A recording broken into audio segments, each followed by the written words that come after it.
Welcome back to yet another edition of the India Development Debate right here on ET Now. I'm Supriya Shrinate, and this is a litmus test for the IBC process. In a sudden development, the promoters of debt-laden Essar Steel has informed the committee of creditors that they are ready to pay up over 54,000 crore rupees to take the company out of the insolvency process. The move comes days after global steel giant ArcelorMittal was seen walking away with the company's assets after emerging as the highest bidder in the second round of auction. Now let's take a look at the sequence of events. Essar Steel was brought under the IBC process nearly 1.5 years back, and after its promoters failed to pay up outstanding dues. Now, is it correct to give them one more chance to protect their assets? On the other hand, the money offered by the Ruias is considerably higher than the offer that has come in from ArcelorMittal. Now, if value maximization is the underlying principle of IBC, why shouldn't the Ruias offer be considered? The promoters say they are only exploring the window available to them under Section 12A of the IBC. Arcelor disputes this, stating that it is too late in the day since it comes after expressions of interest have already been filed by prospective bidders. On the India Development Debate this evening, we put the test case and the latest twist in the IBC and the Essar Steel process right here on the show. Let's take this across to a special panel that's joining us. Shardul Shroff, Executive Chairman Shardul, Amarchand Mangaldas joins us on the phone line.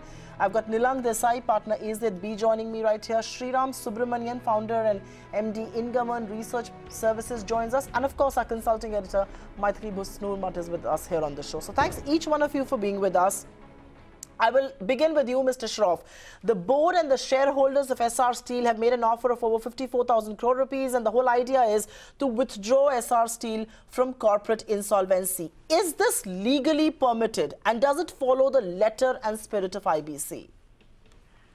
Supriya, my clear view is that this is not legally permissible because you are considering a proposal at a stage where the action after the Supreme Court's judgment has already commenced and is nearing closure. The Supreme Court, in its judgment, gave 2 weeks' time to the three continuing applicants, namely New Metal, ArcelorMittal, and Vedanta, to resubmit their bids. And the basis of advising both New Metal and ArcelorMittal was that they must clear the outstanding non-performing assets or non-performing loans which are unpaid. So in the case of New Metal, which is essentially the alter ego of Essar, the requirement was that they pay up not only the dues of Essar Steel, but that they pay up the dues of Essar Ports, Essar Projects, and whatever else is sort of not recovered, Essar Power, and only then they would qualify as possible bidders. Now, all this was before the Supreme Court, and it was never contended by Essar Steel Limited and their promoters, Ruias, that they will seek withdrawal of the application from the National Company Law Tribunal. And since they are the same people behind New Metal as found by the Supreme Court, this is not permissible because it's a malified attempt. Having lost in the process by virtue of the fact that they did not pay up the dues as New Metal, this is a last-ditch effort. No, that's an important point that you're making. Having lost earlier, this is a last-ditch effort, and this seems to have a malified intent according to you. But Nilang Desai, the question, forget about the legal aspects of this. The question that is going to be raised is, what took them so long? Why did they have to wait till the bids and the counter bids and expressions of interest all came in? Won't this put the clock back in many ways? And remember, this actually came in from the NCLT to the NCLAT and then the Supreme Court. So there were many chances when Essar could have said, we want to pay up, and we were willing to withdraw this out of insolvency. What took them so long?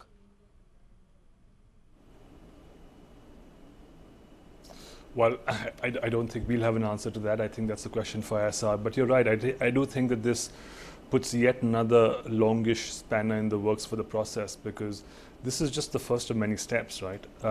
They've offered this money to the COC. The COC will have to think about it and give a considered answer. Whether it says yes or no, or whether it goes to the NCLT for directions on whether to say yes or no, there's a chance that this goes back through the courts and the NCLT, NCLAT, and the Supreme Court unless, of course, you know, the litigation lawyers in the team have the ability to go straight to the Supreme Court to decide this issue. But either way, I think we're looking at yet another court process. Whether longish or shortish, we'll find out. Whether longish or shortish, we're going to find out. But before I come back to you, Sriram Subramanian, I will take it across to Maithili. And Maithili, ArcelorMittal has put out a public statement stating our understanding is that the IBC Section 12A does not apply to the resolution of Essar Steel, and that any application to withdraw must be submitted prior to the lenders inviting bids that need to be supplemented with bank guarantees.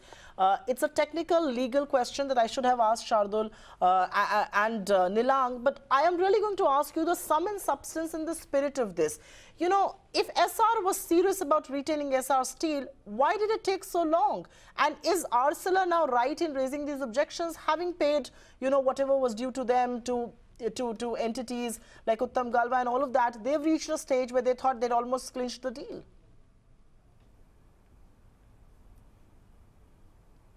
Well, technically, yes, Arcelor is right. And I agree with Mr. Shroff and Milan that yes, they have, in fact, ArcelorMittal is entirely on the right side of the law. But the fact is that the preamble to the IBC code very clearly says that it is a process of resolution for corporate debtors in which involves time-bound maximization of value. Now, are you going to look at it as a time-bound as being more important or maximization of value as being more important? So, which way is it going to be? Even whichever way the committee of creditors agrees that yes, the bid by Essar is substantially more than ArcelorMittal, and hence the haircut that they would need to take would be much, much less, and they tend to favor it. It would definitely go back to court to say that why in that case would it going to delay the process, number one. Number two, does it have a right to bid at all, much after the entire process was nearing completion? So, it is going to be the process of law or value maximization. So, this goes to the very essence of the IBC code, the preamble,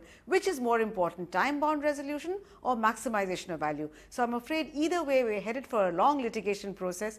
So, clearly the basic objective of IBC, 270 days final resolution, that is defeated, even though this does come as a shot in the arm for IBC, because it forces recalcitrant promoters to start seeing sense and walk the talk. But will they do it? It's going to set an important precedent, Supriya. No, that's an important point that you raise, and I have in mind to address is this the litmus test, is this a validation of sorts for the IBC? But, you know, Sriram, answer this question. This is going to be a choice between time-bound proceedings, you know, the 270 days and all of that, versus value maximization. And that is a tough choice to be made, because damn if you do and damn if you don't. If you're not going to take value maximization, you know, people could be hauled up as to why were banks made to take a haircut when Essar was willing to offer a lot more than what ArcelorMittal put to the table. Or are we actually now going to see a bidding war of sorts? Sriram. No, in fact, I think the choice is very clear. Anybody in their sane mind would think that the very definition of willful defaulters said that anybody who has the ability to pay but doesn't pay up is a willful defaulter. So, by making this bid, the shareholders of Essar Steel have actually shown themselves as being willful defaulters, because they had the ability to pay. They did not pay all these days. When at the last moment they are showing their ability to pay. So, at the end of the day, should we derail the entire IBC process, not just for Essar Steel, but other companies and other this one that are going through the IBC process just for a few $1,000s? No, I don't think so, because we are not sure about the credibility of the bids that is being also put out by Essar Steel. So let us be clear that if the COC decides to take the Essar Steel, this one, it would be make a mockery of the IBC itself. And also Essar by themselves have shown, while they are not declared as a willful defaulter, by making this bid, they have themselves shown that they are willful defaulters. Okay, that's an important point. And Shardul Shroff, I'll come back to you. Do you agree that by doing this, Essar has almost admitted that they're willful defaulters? I think you referred to this in one of your answers. But let's not forget the fact that ArcelorMittal has actually paid over 7,000 crore rupees to clear dues of two entities it was related to, Uttam Galva and KSS Petron. And this was as per the October 4th Supreme Court verdict. What happens to that? Yes, it may be advantage banks that they got this money, and ArcelorMittal may be in no position to question this because they legitimately did owe this to the banks. But the reality is this was all done in accordance with the Supreme Court verdict. I mean, how are you going to go back to that? So answer that question. And also, I think I want you to answer the technical part of this. Can the insolvency proceeding be withdrawn at this stage when expressions of interest have been received? What is the legal position on this? My answer, Supriya, is basically that the stage of seeking the withdrawal of insolvency filing is gone, because the law is now very clear, and the Supreme Court has already pronounced in other cases that this is clarificatory, the amendments of 6th of June. So essentially, when the law now says that you cannot withdraw a insolvency matter at a stage beyond the calling of the expression of interest, and the power to withdraw is only prior thereto, and once the matter has gone beyond the EOI, gone beyond the RFPs, gone beyond the bids, gone beyond the opening of the bids, and really is at a stage of voting, and that also should be completed by tonight, the question of making a withdrawal at this stage does not arise. Also, it must be noted that the power to withdraw here will be nullified for the reason that if the Supreme Court order has to be observed, New Metal would have had to pay almost about 80,000 crores. When you count the non-performing assets of Essar Power, Essar Projects, Essar Power, they are far more than the value that has been proposed for Essar Steel itself.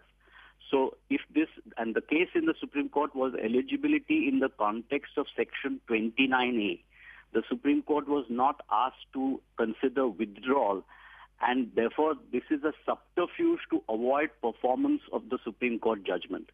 Had they to observe the Supreme Court judgment because New Metal has been outed as a front of Essar, they would have had to pay, as I mentioned, over 80,000 crores. The amount due in Essar itself is over 45,000 crores. And when you count the other companies of the Essar group, it's another 40,000 crores. So this attempt to pay 54,000 is an eyewash.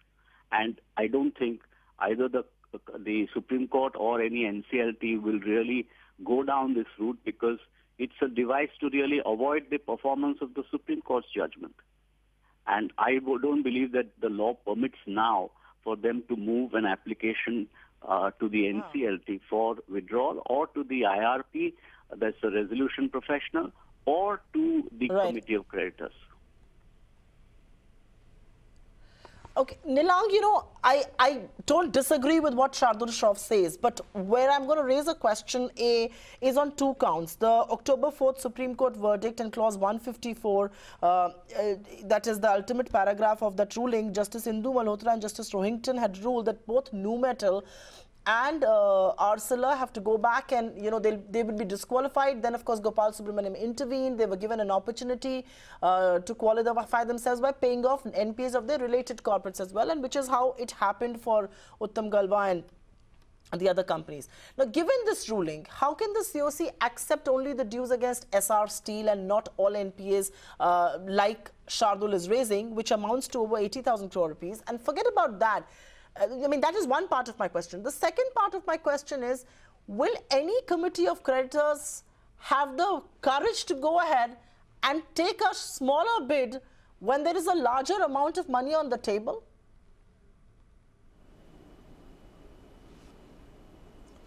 I think that's exactly the point, isn't it? I mean, I'll answer the second question first, if I may.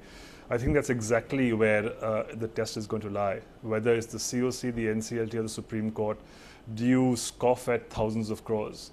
And do you say that, you know, in a bid where effectively money goes not only to secured creditors, but also to unsecured and operational creditors, which are the small creditors, employees, workmen, etc., do you ignore that? And stick to process? I mean, it's a question which has been haranguing us for over a year now: price or process. And it's going to be a tricky decision. I think it's very tough to say no to thousands of crores, especially when there's public money involved, and to say, no, we will stick to the process. Having said that, I think as Mr. Shroff was saying, the law is relatively clear. I don't think there's an ability to use Section 12A at this stage. But as I was saying earlier, I'm not sure whether this is really a red herring and whether this is just the opening of a discussion.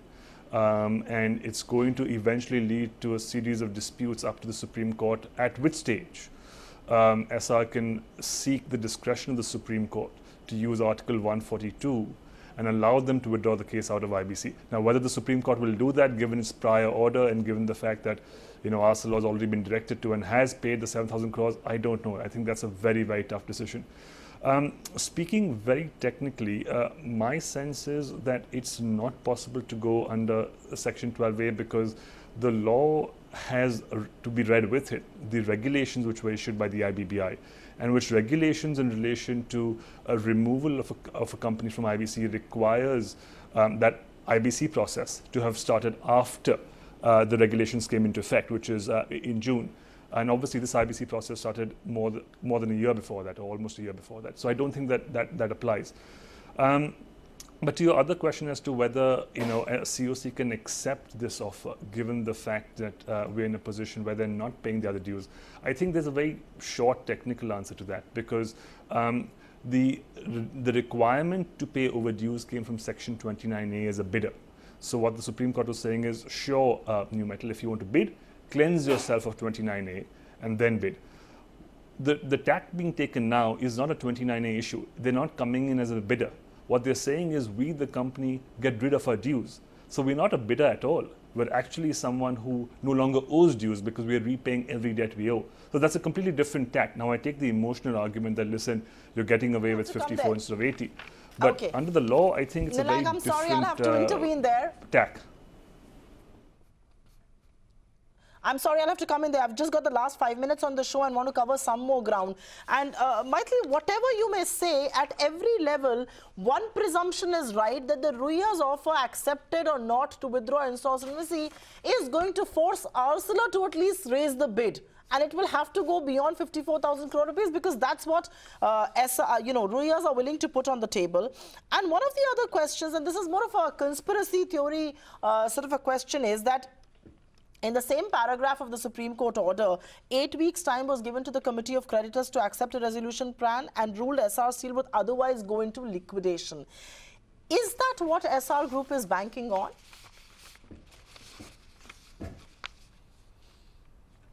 Well, I wouldn't say that, and I'm not very sure that Arcelor would be compelled to raise its bid, for the simple reason that we really do not know whether Essar Steel's bid itself is valid at all, because if a proper reading, a legal reading of the regulations issued by IBBI would clearly show, as both Mr. Shroff and Milind have said, that it would not be tenable. Now, the question again is essentially whether do you want to go in for value maximization, or do you want to go by a strict reading of the law? So, as things stand, I don't see any compulsion for Arcelor to raise its bid, for the simple reason that they will hold that the bid that is being made by Essar Steel right now is simply not valid at all in the eyes of the law. So I'm not sure that will hold. As far as whether this will really kind of be a test of the IBC, yes, I think it will be a very important test of the IBC, because remember, the IBC process has gone through various twists and turns. At every turn it's been tested, because even in the case Essar Steel, in fact, right at the beginning itself, they had gone to the Gujarat High Court contesting the fact that the RBI had referred them to the NCLT. So this has been a case of legal twists and turns, and we'll have to see how each of these cases work out, because even in the case of Bhushan Steel and Power, we saw how JSW revised its bid after the last date, and Tata Steel has been objecting. So I think this is a time of, it's a process of learning process to see how the IBC works out, and ultimately we'll have to see what is the judgment of the Supreme Court, and that will set the precedent in case law. Fair point. Just give me a minute, and I want to take this question to Shardul Shroff here. And Shardul, has today's twist and this turn of events proved that the true monetary potential of Essar Steel has still not been maximized or realized? And I know I don't want to get this to be caught between the time processes and value maximization, but is that something that also comes out from this debate? As Maithili has clearly mentioned, this is a case where, in a competitive process within the time frame that was prescribed the number which was expected to be a fair number has already been discovered. It's a price discovery process. The law of IBC does not contemplate an auction. And what is happening by virtue of this whole bogey of maximization is that you're giving away the entire process prescribed by law and creating an ad hoc process which is just hanging on the slim thread of value maximization, ignoring the fact that all this value maximization had a time frame within which it was to be given, and once you are a loss bidder, you cannot come back in a disguised way.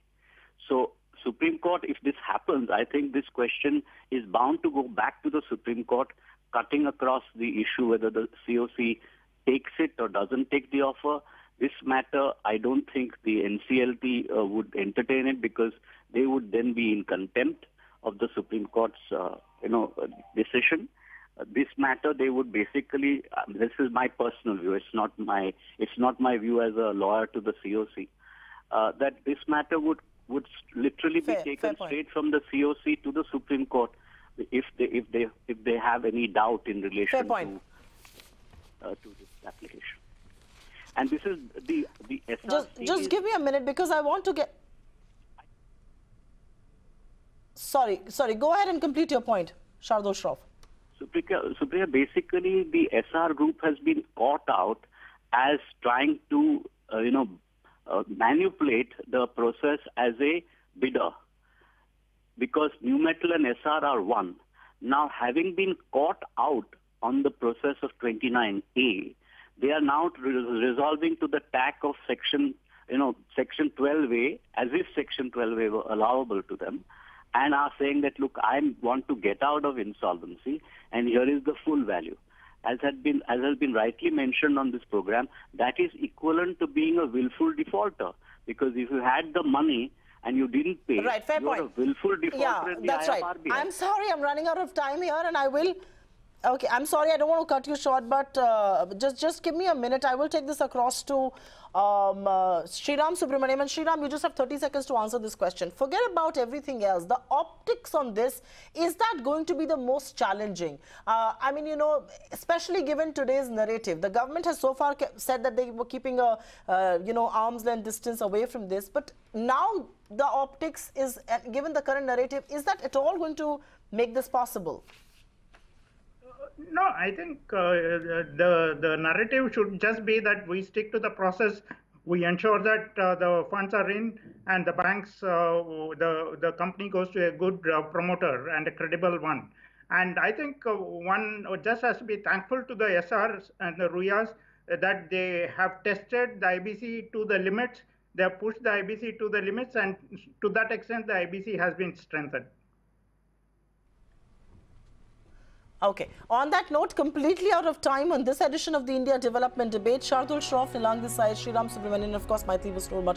Thank you very much for being with us. This is a new twist in the tale, but this is perhaps also the biggest validation for the IBC's success, because promoters are finally willing to pay every penny that they owe to the banks and unsecured lenders, and ideally should have paid in the first place itself. Debt, remember, is not equity, and the Indian promoters are finally realizing that. Thank you very much for being with us on this edition of the India Development Debate.